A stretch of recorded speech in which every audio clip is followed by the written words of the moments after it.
ब्राह्मण दंपत्ति की कोई संतान न हुई थी, जिसके कारण पति पत्नी बहुत दुखी रहते थे। वह ब्राह्मण हनुमान जी की पूजा हेतु वन में चला गया।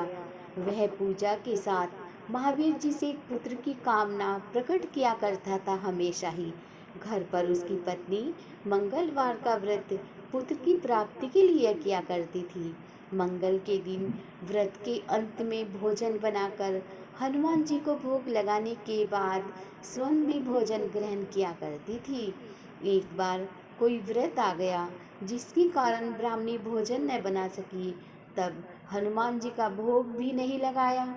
वह अपने मन में ऐसा प्रण करके सो गई कि अब अगले मंगलवार को हनुमान जी को भोग लगाकर अन्न ग्रहण करूंगी।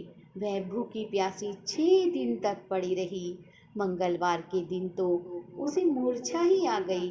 तब हनुमान जी उसकी लगन और निष्ठा को देखकर प्रसन्न हो गए और उन्होंने दर्शन देकर कहा, मैं तुमसे अति प्रसन्न हूँ। मैं तुमको एक सुंदर बालक देता हूँ जो तेरी बहुत सेवा किया करेगा। हनुमान जी मंगल को बालक के रूप में उसको दर्शन देकर अंतर ध्यान हो गई। सुंदर बालक पाकर ब्राह्मणी अति प्रसन्न हुई। ब्राह्मणी ने बालक का नाम भी मंगल रखा। कुछ समय के पश्चात ब्राह्मण वन से लौट कर आया। प्रसन्नचित्त सुंदर बालक घर में क्रीड़ा करते देखकर वह ब्राह्मण पत्नी से बोला, यह बालक कौन है प्रिय? पत्नी ने कहा, मंगलवार के व्रत से प्रसन्न होकर हनुमान जी ने दर्शन दे मुझे ये बालक दिया है।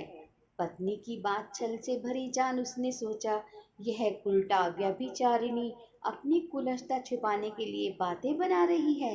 एक दिन उसका पति कुएं पर पानी भरने चला गया तो पत्नी ने कहा कि मंगल को भी साथ ले जाओ। वह मंगल को साथ तो ले गया और उसके कुएं में डालकर वापस पानी भरकर घर आया। तो पत्नी ने पूछा, अरे मंगल कहाँ है? तभी मंगल मुस्कुराता हुआ घर आ गया। उसको देखकर ब्राह्मण आश्चर्यचकित हुआ। रात्रि में उसके पति से हनुमान जी ने स्वप्न में आकर कहा, यह बालक मैंने दिया है, तुम पत्नी को उल्टा क्यों कहते हो? पति यह जानकर हर्षित हुआ। फिर पति पत्नी मंगल का व्रत रखकर अपना जीवन आनंद पूर्वक व्यतीत करने लगे। जो मनुष्य मंगलवार व्रत कथा को पढ़ता है, सुनता है और नियम के व्रत रखता है, उन पर हनुमान जी की कृपा हमेशा बनी रहती है और हनुमान जी की कृपा से उनके सब कष्ट दूर हो जाते हैं तथा सर्व सुख की उन्हें प्राप्ति होती है। व्रत पूरे होने पर व्रत का उद्यापन भी करना चाहिए।